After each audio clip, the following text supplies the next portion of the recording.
So what is chemistry? I can tell you what chemistry is all about. Atoms.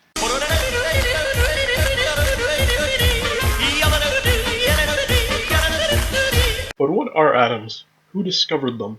It all begins with the ancient Greek philosopher Democritus, who theorizes about indivisible, tiny particles which make up everything. He called these particles atoms. This contrasts with philosopher Empedocles' theory about everything being made up of the four elements: water, fire, earth, and air. Later on in the Middle Ages, alchemists performed much of the science with the goal of turning metals into gold. While they were unsuccessful in their aims, they did discover a number of elements along the way. Much scientific progress is made in the 18th century following the rise of empiricism, and in the 1800s, chemist John Dalton adds on to Democritus' theory, saying much of the same, that atoms are tiny, indivisible particles that make up matter, but adding that some atoms are identical to each other, grouped together as elements, and saying that atoms of different elements can combine to create new compounds in chemical reactions. Later on, J. Thomson, during his experiments with cathode ray tubes, discovers a negatively charged particle, the electron. He incorrectly theorized that electrons were sporadically placed throughout the atoms. Hantaro Nagaoka correctly theorized a few years later that the electrons surrounded the atoms in a way comparable to the rings of Saturn. Therefore, the Saturnian model of the atom was born. A few years after that, Ernest Rutherford discovers that upon shining a light through a piece of gold foil, not all the rays pass through. This led him to theorize about the existence of a core nucleus to the atom, which the electrons rotated around. Many years later, James Chadwick would come to the conclusion that the nucleus consisted of neutral or positively charged particles, which he called neutrons and protons. The modern understanding of the atom is that the core nucleus is made up of neutrally charged neutrons and positively charged protons, with orbiting rings of negatively charged electrons typically displayed in a kind of diagram pioneered by Niels Bohr in 1913. Note that new isotopes of an atom can be created based on the numbers of neutrons per atom. Hydrogen, for example, has 3 notable isotopes: protium with no neutrons, deuterium with 1 neutron, and tritium with 2 neutrons. Eventually, with all these elements and information about the atoms being discovered, scientists wanted a way to categorize them. In 1865, John Newlands organizes them by periods of 8 by atomic weight, creating his law of octaves. Later in the 1860s, Dmitry Mendeleev independently creates his own periodic table, using the elements that had been discovered at the time. His theories are confirmed and accepted as a result of newly discovered elements fitting right into his periodic table, and ever since it has been the go-to system for categorizing the elements. The periodic table consists of vertical groups and horizontal periods, with certain groups coming to be known as families. Notable periodic families include the alkali metals, the alkali earth metals, and the noble gases. The periodic table is divided into metals, metalloids, and nonmetals. There are other trends to be found in the periodic table, such as ionization energy, or the energy it takes to displace an electron from a gaseous atom, and electronegativity, which gauges the general tendency of an atom to attract electrons in a bond, both of which increases moving from left to right in a period. An atomic radius, or the size of the atom in picometers, which generally grows larger going from left to right on the periodic table. As mentioned previously, elements in the periodic table are grouped by their relative atomic mass, which is measured in atomic mass units, or AMU. They are given an atomic number based on the number of protons in the atom, and a shortened abbreviated chemical symbol to make it plainly obvious which chemical is which by first glance. This takes us into our next topic of interest.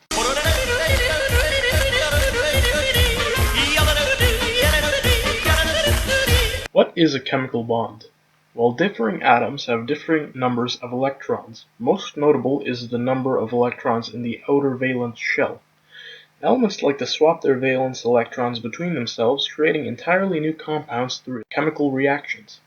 One prevailing kind of chemical bond is the ionic bond. In an ionic bond, a metal and a nonmetal bond in order to create a stable ion. Noble gases need not apply it due to their full valence shells. The metal gives up its valence electrons to the nonmetal, and in turn the metal creates a positively charged cation, while the nonmetal creates a negatively charged anion. For example, calcium can bond with sulfur, transferring its 2 valence electrons to sulfur's 6, creating a full valence shell and the ionic compound of calcium sulfide. This works with more atoms as well. For instance, you could pair the sulfur in this equation with 2 potassium, and it would still work due to both potassium atoms containing 1 valence electron. You could also pair the calcium atom with 2 chlorine atoms, for example, and it would still work as the calcium's 2 valence electrons would be deposited into the one available space in both chlorine atoms. You get the picture at this point. Time for a brief detour.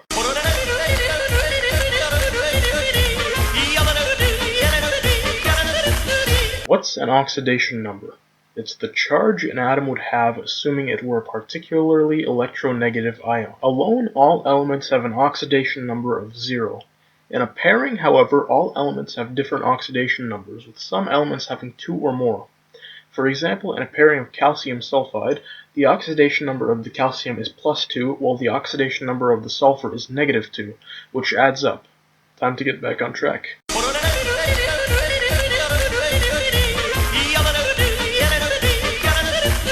Thus far, I've mostly gone over monatomic ions, or ions containing one atom. There also exist polyatomic ions, or ions containing 2 or more atoms. They function very similarly to the way monatomic ions can, though some examples include ions like hydroxide, sulfite, etc., and they can be used to create further ionic compounds through bonds. They're often performed through covalent bonds, our next subject of discussion. A covalent bond is made by 2 or more nonmetals sharing their valence electrons. For example, an atom of carbon with 4 valence electrons can bond with 4 chlorine atoms with 7 valence electrons. The end result in this equation is the covalent compound of carbon tetrachloride. Note that the tetra in the nomenclature stands for 4. In fact, we'll talk about nomenclature next. Naming compounds is relatively easy if you can remember what suffix goes where and the rules for all the different types. Ionic compounds simply use the cation, the anion, and then the "-ide suffix. For example, the ionic compound consisting of calcium and sulfur would be calcium sulfide. Note that some metals, such as iron or copper, have different ionic charges, and as such they need to be notated. You would have to differentiate, for example, between iron 2 oxide and iron 3 oxide to be precise. In naming covalent compounds, the convention of numerical prefixes comes into play. If you recall our compound of 1 carbon atom with 4 chlorine atoms, it would come to be called carbon tetrachloride, meaning 1 carbon and 4 chlorine atoms. Essentially the same naming convention as ionic compounds, but you have to remember the prefixes. Naming compounds with polyatomic ions again largely follows the same conventions with the name of the cation and the anion. The only difference is that the anion is the polyatomic compound. For example, an ionic bond between tin and phosphate would be tin phosphate. Where things get tricky is in the naming of the polyatomic ion itself. In certain polyatomics, including oxyanions, or in anions containing oxygen, the number of anion atoms changes the suffixes and the prefixes. A regular count will have the ate suffix, 1 less will have the ite suffix, 2 less will have the hypo prefix and the ite suffix, and 1 more will have the per prefix and the ate suffix. Polyatomic acids follow similar naming conventions to polyatomic compounds for obvious reasons. They will commonly consist of hydrogen and a polyatomic anion. Bromic acid, for instance, is a hydrogen and a polyatomic compound of bromate. With a compound of bromite, the acid turns into bromous acid. With hypobromite, it turns into hypobromous acid, and with perbromate, it turns into perbromic acid. Monatomic acids tend to be relatively simple, with hydro denoting hydrogen, the anion, and then ic acid on the end. For example, take hydrochloric acid. Naming bases is also relatively simple. They'll begin in a metal or in the polyatomic NH4, ammonia, and they will end in the polyatomic OH, or hydroxide. So the name will come down to the cation and then hydroxide. Take, for example, ammonium hydroxide. That's it for nomenclature. The next topic is the polar covalent bond, which is figuratively in between the ionic bond and the regular covalent bond. In a polar covalent bond, the electrons are unevenly distributed between the atoms, and this leads to an atom with higher electronegativity gaining more electrons and creates a partial negative charge on that side, with a partial positive charge on the side of the atom with lower electronegativity.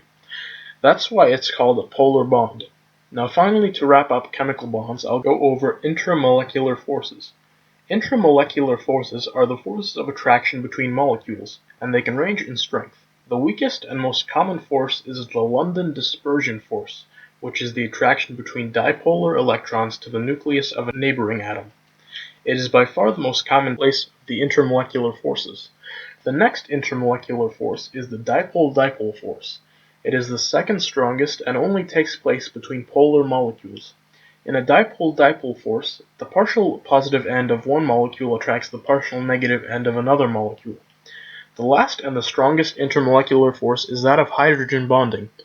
It's mostly the same as dipole-dipole, except the partial positive charge is on the hydrogen, and therefore the partial negative is on a higher electronegative atom that the hydrogen is bonded with. This force is most commonly found in water, which is a result of a polar covalent bond. Now that that's all said and done, we can get on to reactions.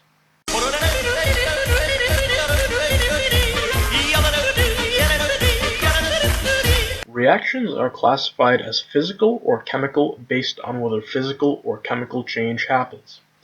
Physical change is any sort of change in the shape, size, state, or appearance of any given reaction, while the chemical composition does not change. Physical reactions are relatively easy to pin down. Cutting into a steak, for instance, is a physical reaction to your knife interacting with the steak. Chemical change is much more nuanced. Results of a chemical change can include energy being given off through heat, light, noise, or smell, production of a gas, or change in color. Chemical changes are also oftentimes irreversible. A chemical reaction, for example, would be the actual cooking of the steak. An endothermic heat exchange takes place, an odor is given off, and the reaction is irreversible. In accordance with the law of conservation of mass, a reaction's products will always equal its reactants. No matter is lost and no matter is created. Take a chemical equation such as calcium plus sulfur equals calcium sulfide. This is a balanced equation because the reactants are equal to the products. If it were calcium plus sulfur equals calcium 2 sulfur 2, it would be considered an unbalanced skeleton equation that needs modification in order to be balanced. You would need to place a 2 before calcium and sulfur to denote that 2 of both are going into it for it to follow the law of conservation. Note that while balancing an equation, under no circumstances should you modify the numbers and subscripts. Those are essential to identifying what the substance itself actually is, and changing them will throw the entire equation out of whack. Instead, change the numbers in front, or the coefficients, in order to change the quantities of the reactants to the numbers that actually work, and balance the equation. In general, the key to balancing an equation successfully is balancing the metals first, then the polyatomics, then nonmetals, and finally the oxygen or hydrogen involved. These are the basics in chemical reactions. Another important aspect is in types of reactions. There are 4 main types of reactions. The first is synthesis, in which 2 or more reactants produce one substance.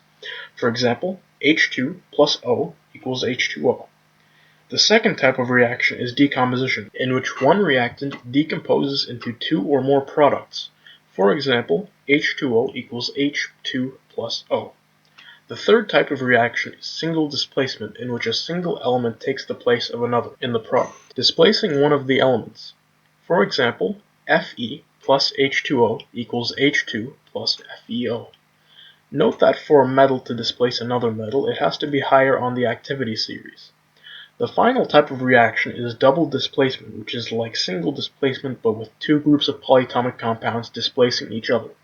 For example, FeC plus H2O equals FeO plus H2C. Note again that for a double displacement reaction to occur, a precipitate should form. If, after consulting the solubility guidelines for ionic compounds, it appears that all products will dissolve in water, then the reaction should be marked with NR for no reaction. Some reactions to keep in mind include the combustion reaction and the neutralization reaction. A combustion reaction is easy to spot as they will have oxygen as a reactant and water or H2O and carbon dioxide as a product. Combustion reactions have their own protocol to balance them. You can balance the carbon, then the hydrogen, and then the oxygen. Acid-base neutralization reactions are also relatively easy to spot. You'll see an acid beginning in H for hydrogen and or a base ending in OH for hydroxide. From there, you simply need to switch the equation around so the water is produced and balance the equation. That ties up all the loose ends for reactions. Next up, we have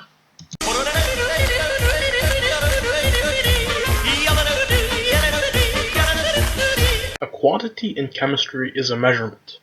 Those measurements can be those of a number of things. The first one we'll go over is the mole. The mole is used to measure particles. A mole consists of any number of particles multiplied by Avogadro's constant, which is this beautiful number. The number of moles is typically notated in equations as the lowercase n.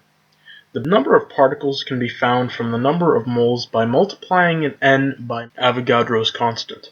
For example, to find the number of particles in 6.7 moles of potassium, you multiply by Avogadro's constant and get this number.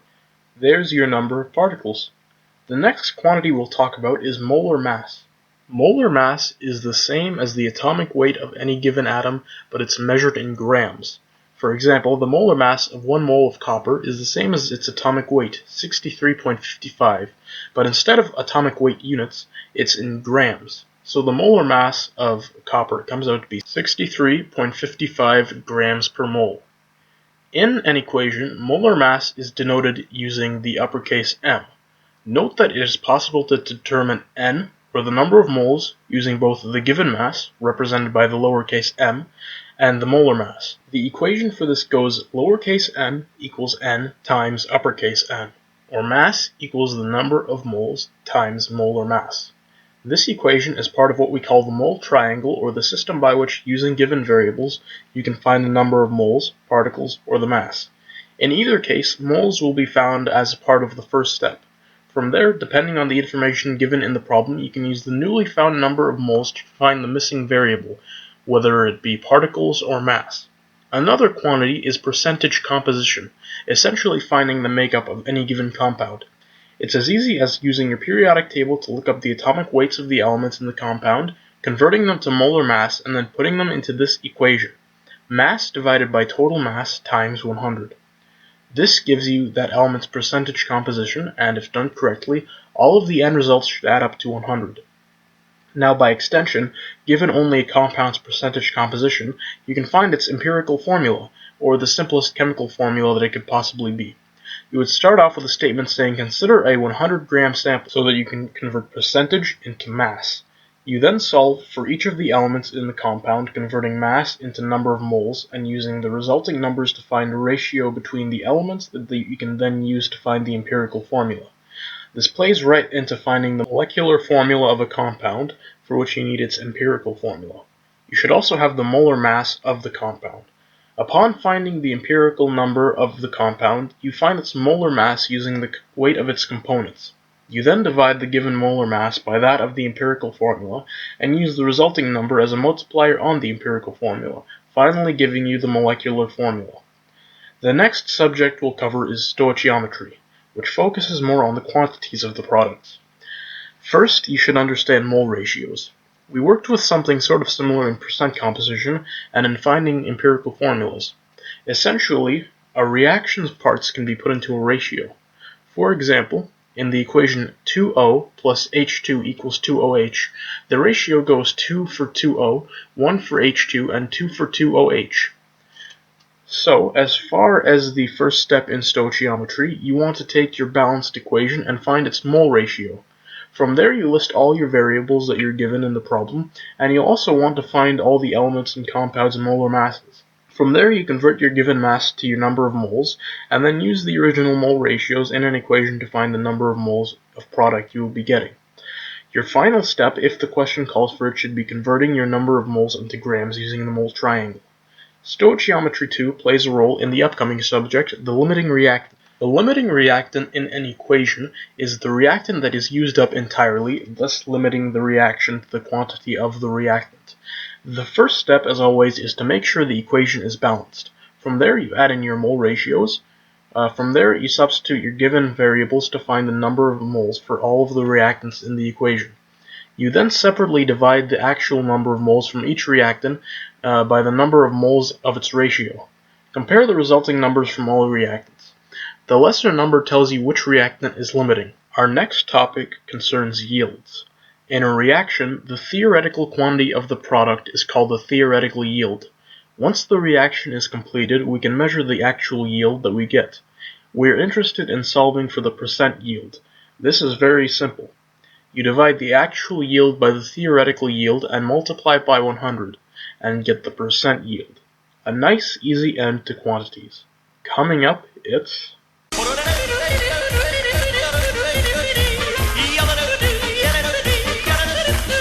So what is a solution? A solution is any mixture of two substances, the solute, which gets dissolved, and the solvent, which absorbs the solute. In finding the concentration of a solution, we are finding how much solute has been dissolved. But how do you find the concentration of a solution? There are three ways. The first is through the percentage, volume by volume or mass by mass. You take the given percentage and take that percentage from its given quantity of the solution. The result is your concentration of solute. The second is more specialized, utilizing very small quantities such as parts per million. You take your given mass and divide it by your given quantity. Convert the answer into parts per million. This is your concentration. The third way utilizes molarity. In a molarity problem, you'll be given the volume of the solution. The way you find the concentration is by dividing the number of moles by the volume. Therefore, you can use molarity to solve for concentration along with the molar triangle, regardless of your variables, as long as you have your volume. The next subject is precipitate reactions. Precipitate reactions deal with states of matter, as the precipitate in the equation will be a solid. We confirm which reactant is the solid by consulting a chart of solubility guidelines. Then we make sure that the equation is balanced. After doing so, separate all aqueous compounds in the equation into their own ions. This gives us the total ionic equation. From there you can remove the ions which appear on both sides of the equation, and from there you'll be left with the net ionic equation. Finally, we have acids and bases. Acids are compounds that fall on the lower end of the pH scale, while bases fall on the higher end, both contrasting neutral substances which stand in or around the middle. Acids are notable for their varying electrical conductivity and potential to ionize into its pure elements. An acid that conducts electricity and breaks apart more completely is considered a stronger acid and will fall lower on the pH scale. Chemist Svante Arrhenius declared in 1887 that the reasoning for the electrical conductivity exhibited in acids is that upon ionization an anion and a cation are released, just like regular ionic compounds, as a result of the hydrogen prevalent in most acids. He related the same theory to bases, with their typically polyatomic hydroxide anion. His theory, however, was not perfect. It did not correctly classify all acids and was later revised to revolve around reactions with water. It found that upon reaction with water, acids will form hydronium ions in an aqueous solution, where bases form hydroxide atoms, both to varying degrees based on the strength of the acid or the base.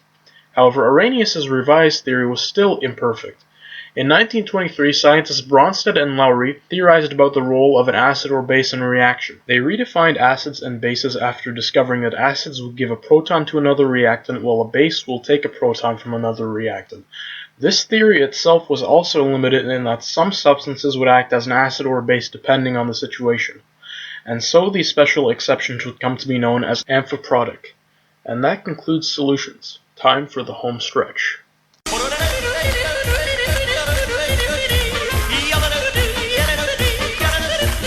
The place to start with gases is the kinetic molecular theory, which states that any given molecules are constantly in motion. The kind of motion depends on the environment and the state of the molecules. Solids will stay uniform with some slight vibration, liquids will flow and move randomly, and gases will move translationally and take the shape of their container.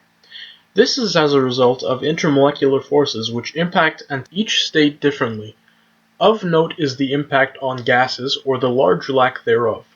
This is the reason for the way gaseous substances and molecules interact with the environment. Also important are the particular gas laws.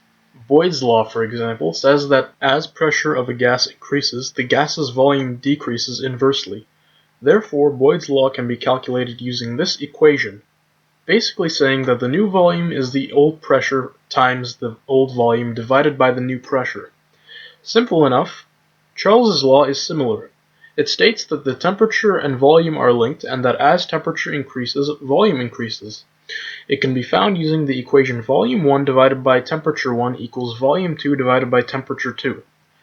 There is also the concept of an ideal gas and the corresponding ideal gas law. An ideal gas is a gas that conforms to all gas laws and whose particles move in perfect random straight lines. This gas will follow Boyd's law of volume inverse to pressure and Charles's law of corresponding volume and temperature. The ideal gas law is the equation used to calculate unknown variables of a gas using given variables. The equation is PV equals nRT, meaning pressure times volume equals number of moles times the gas constant, which itself is calculated using the equation 8.3145 times liters times kilopascals divided by the number of moles times the temperature in Kelvin times temperature. It can be rearranged to find any of these variables given at least 3 of them, which is where most of its utility is drawn from. Next is the law of partial pressures. Partial pressure is the hypothetical pressure exerted by a gas in a mixture if it were on its own. The law of partial pressures states that to find the pressure in a mixture of gases, you need to add the total partial pressures of its components. The equation for this is P total equals P1 plus P2 plus P3 and so on, depending on how many different gases there are. Another gas law, Gay-Lussac's law, links pressure exerted by a gas with its temperature in Kelvin. It declares that the first pressure divided by the first temperature will be equal to the second pressure divided by the second temperature, and this can be used to find the missing variable having not been given one in the problem. Gay-Lussac also created the law of reacting volumes after his experiments with reacting gases. He noticed that as gases reacted under the same conditions, they did so in whole number ratios, much similar to the mole ratios in quantities. Avogadro had a related theory that came much earlier in 1812. He theorized that different samples of gases under the same conditions shared the same number of molecules. Therefore, the mole ratios in the law of combining ratios equate to the volume ratios as well. The molar volume of gases ties into all of this to some degree. The molar volume is the volume at which, at STP, meaning 273.5 degrees Kelvin and 101.325 kilopascals, 1 mole of particles can be found. The equation for solving for molar volume of a gas is N equals V divided by uppercase V, meaning amount equals volume divided by molar volume. And this, for all intents and purposes, has been our chemistry review. Adieu.